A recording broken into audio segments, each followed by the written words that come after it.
You're a fan favorite here. Still. I mean, Oh, I appreciate that. now listen, one of the quotes that one of the old timers there, he's probably about my age, put on the forum, the finest pure big man ever at Rhode Island. I mean, they're saying that they remember Ken. So, Wow. you know, I remember the games, and I remember that unfortunately every sentence was, if Kenny had better knees. That's how it always went, right? Yeah, that's the story. That was my story. All right. So look, let me start off with give me some, and I want to find, I want you to talk about what you're doing now and all that. But let's start off with give me a feel for what that experience was for you, and you don't have to be, you know, politically correct in any way. I mean, what was it for you to Okay. be in Rhode Island? Where were you from? What was it like your first day, and then what was it like when you were a star? I mean, the whole thing. Tell me about your experience.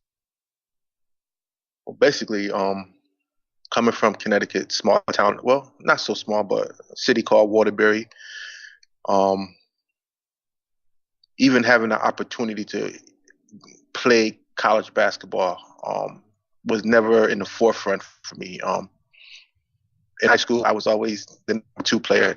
We had a kid who was being recruited by all Big East schools, and it just so happened that Rhode Island was down looking at him. And this is when Brendan Malone was actually coaching, and his wife Maureen uh, actually saw something in me, and actually said to Brendan, "Look at the kid who rebounds with two hands." And from that day, I started getting contact from Rhode Island, and for me, it was a no-win situation. It was a school that showed interest from the first letter that I received from them, from the first phone call that I received from them, and stayed in contact. And so for me, it was a no-win situation. If from that day, from the first letter from them, it was like, this is where I'm going to go to school at. Um, Stepping on a campus, a little strange. Had never seen or been to a university before. With UConn 30 minutes away, 45 minutes away from me, had never been there. But UConn was the big thing for us. Being in Connecticut, but just stepping on a university campus, it was like a whole new world for me. My years at Rhode Island were probably, and this is the God's honest truth, probably the best years that I've had, with the people that I've met. And basketball wise, it's tough because athletes always talk about what their accomplishments in basketball and stuff like that, especially at the college level. But for me, it really wasn't the basketball. It was just the feeling of being part of a team, part of a community, part of a state that really appreciated what we did and how we did it. And from that point, it was just my love for the state of Rhode Island, and for especially for Ram fans, just grew. And it was just something that I would never forget. Now, how about the team of that age? Because you had, as one of the people put in the forum, there were no lack of guts. I'll use the politically correct word, guts on that team. I mean, you guys, you're, I don't want to say cocky, but you didn't take anything from anybody, right? Tell me about what your teammates were like and what that team was like then. Well, it wasn't a point of us being cocky. It was the point that, especially when we played bigger schools, um, it was just a feeling for us that everybody took us lightly. We would play schools and people would ask, "Well, where the hell is Rhode Island?" And what is Rhode Island basketball? And for us, that was like a sort of a stab in the back. We knew that we weren't a top, we weren't ranked in the top 25 on a yearly basis. So for us to go in and play big name schools and against big name players, for us it was just a point of proving ourselves. It had nothing to do with us being cocky. We knew we were just as good as other players. We knew we were just as good as other teams. It was just, we came from a small conference, from a small state. So it was the point that we had to basically day in and day out, we had to constantly prove ourselves, who we were, what type of basketball we played, and show that, we were able to play with anybody at any time. and have fun doing it. As And far as the team's concerned, especially our team that went to the Sweet 16, I mean, it was just a bunch of guys that, I mean, and you hear people say this on a constant basis, but we literally would have died for each other. I mean, and that's how much we love playing with each other, being around each other. I see, especially in today's basketball, I watch a lot of games, and you see a lot of players and you see a lot of teams. But I mean, we had a team that was really close knit. I mean, from the first player down to the 12th player. I mean, we enjoyed being around each other. We enjoyed playing with each other, and I mean, I think that's what made us such a special team. how about during that time when you obviously victories were more sweet because you were underdogs a lot of times, and you beat Kansas, and everybody talks about that. And I just looked at some of the highlights 5 minutes ago. But people go back to the Syracuse game because that was the game where they were the team, and everybody in the Northeast, Syracuse, Syracuse, Syracuse, and you guys went in there and really took that to them, and really, Kenny, you did. So what was that like to realize, because you could almost read it on your face, that partway through that game you knew that you could beat them? Well, especially with me, and the Syracuse game I knew Derek Coleman personally. I mean, great guy, and when you play against someone who is so well known in the basketball community, probably is looked at, well, not probably, but was looked at as being a number one draft pick. It was just the point of me, it was just proving myself, along with all the other guys on the team. I mean, we knew that we were playing a Syracuse team that was, oh, geez, I don't remember they ranked number 2 in the country, number 3 in the country, somewhere around there. And for us, it was just a point of us proving ourselves. And like I said, we came from such a small conference. Everybody, you knew about the A10, but in the A10, you knew about Temple. I mean, Temple was at that point in time. Temple was the big team coming in. Every year they were going to the NCAA's. So it was to the point where we felt that we were just as good, if not better, than Temple. And it was the point of us just we just wanted to prove and show people that we're a bunch of guys, basically no name guys, but we're just as hungry, and we wanted to win just as much as anybody else. Look, I'm hearing through the grapevine that they talked a lot of smack about the Big East during the game. And you gave it back a little bit. Give me the real scoop. Now, people want to know, what exactly did you say? You can bleep out the one word or so there, but what did you say?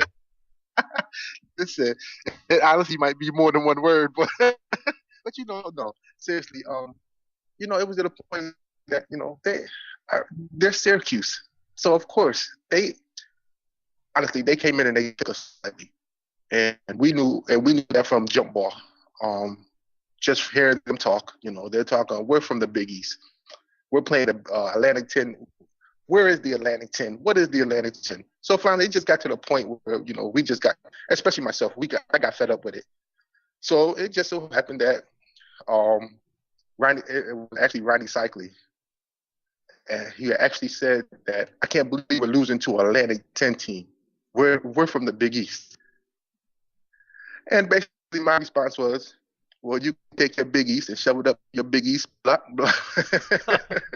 and and I mean, that was basically it. I mean, at that point on, it was a little trash talking here, but that was the gist of it. Well, isn't it funny that how many years later there are people who remember sort of how that all went down? I got to ask you something that a lot of people just don't know the feeling of. I mean, what's it like? And we know you had rough knees or you would have been in the NBA for years. But what is it like when your knees are feeling okay and you can bend down and start that leap, and you know you're going to end up higher than everybody else, and you're going to tear that down with two hands? I mean, give someone who's never going to know that feeling, what's that feel like, Kenny? Well, what first, my knee situation. I mean, when I came to the school, I was so blessed that I had coaches who really understood my situation. I know of other players who actually, you know, somewhat went through the same thing that I went through, but didn't have coaching that coaches that actually understood and how to use them. I had great coaches. I mean, especially with Coach Penders and Coach Al. They knew, okay, this kid can only do so much during a week of practice. So it's the point where we're going to get him to do other things during that week. And then once game time came, that's just a little bit more that he can give us, and that was such a great thing. But just being able to, knowing that just that little bit gave me so much more during game time. And then, just to be able to, as you said, bend down a little bit further, jump a little bit higher, it's a tremendous feeling, knowing that, not only is it exciting to you and your teammates, but especially with the crowds that we would have at certain games, at most of our games, it just made it so much better just knowing that they were behind you, and then to, have a dunk in the game, and then to hear our crowd just go crazy. It's just an unbelievable feeling. If you could only have one feeling, either the feeling of dunking it or the feeling of swatting the ball away on somebody else's shot, which one would you take? Honestly, it would be swatting it. A block is just so much more because, a block gets your team. I mean, the dunk is exciting. Everybody, it's what everybody loves to see. But a block, that's preventing somebody else from scoring. And then most of the time, most of my blocks ended up in us having a fast break. And everybody knew when our fast break with Tommy Garrick and Silk Owens, I mean, literally, we had the two best guards in the country at that time. So for me to block a shot and then watch them go down the other end as quick as they would, and literally probably 95% of the time it ended up in the basket. That was probably the best feeling. All right, how about taking us to now? Share where you live, what you're doing. You're still coaching, you're still with the game, right? Yeah. I had a really nice career. I played 12 years between Turkey, Italy, and Spain, where I spent most of my time. Great time. I saw a lot of places that I never thought I would see as a kid growing up. We retired. The legs just, the knees just couldn't take it anymore. And the thing is, I see a lot of players, especially today, who just don't know when it's time to quit. And it was just to the point with me, I just didn't want to embarrass myself. So I knew it was time for me to give it up. But I wasn't ready to give up the game. So I had a tremendous coach over in Spain by the name of Manel Comas. Took me under his wing for 2 years and just showed me, because the European game is a little bit different from the American game, as we see now, especially in the Olympics with the European teams and how they're doing against the Olympic teams. But he took me under the wing, coached a little bit over there, and then finally got a job over in a small country called Qatar, in the Middle East. Very safe country. At first, when I first got the call, I was really skeptical. The Middle East, I don't know about that, but beautiful country, very small, very safe. But the basketball here just isn't up to par. It's more like Division II basketball, because sports here just isn't received as well by kids. They're building, but they're building slowly. But, it's a good experience for me because it was allowing me to be in the position of a head coaching job. And a lot of people say, a head coaching job in the NBA is different from a head coaching job in college basketball, which is true because in college basketball you're doing a lot more teaching than you are in the NBA. And so it was a big stepping stone for me to get to the point where I want to get to. Now, have you had a chance to come back to Rhode Island or New England or the U.S. in recent years at all? As far as coaching, I haven't even pursued it, but this is my last year overseas. So I'm coming home. So once I do, I've spoken with my agent a lot about it. He's really excited about me getting into coaching. He's pushing for the NBA level. I'm pushing for the college level. So once I do get home, I'm really going to sit down and see what's open, what's out there, and see where we can go from there. Well, you must miss it, and I know the people here miss you. I got to ask you about the hire of Coach Dan Hurley. I interviewed Dan Hurley yesterday, and seems like a great guy, real intense. I know that the first thing that you were worried about is whether he'd stay. What do you think about it overall? Well, that was my biggest question. I mean, the kid comes from a dynamic family basketball. His pedigree is one of the best pedigrees in basketball. From a family point of view. But the whole thing is, is he gonna? My whole question was he gonna stay? Is he gonna stay more than 2 years? And I understand just looking at the teams from the past couple of years and what they have now, what I've seen them as far as recruiting and stuff like that. It's going to be a building process for him. And it's just a point of how long does he want to deal with building. And, I'm hoping that, that process goes by really fast and he can bypass that step a little bit quicker and have a great team. I wish him the best. Listen, I'm a Ram through and through. And, I want nothing but the best for the guy and for the team and for the school itself. So, I'm really cheering for the guy. Well, I know a lot of people want to hear from you, and I know the quality of the call is rough, so you're lucky because I'm going to let you go to bed in a minute because I know it's very late out there. So you don't want to tell the people how I taught you those moves underneath the basket? No? Kenny, look, I'm speaking for a lot of people here when I tell you thank you, man, for the memories and for the smile you always had on your face and for the intensity. And you really brought us a lot of excitement, and we hope to have you back home soon.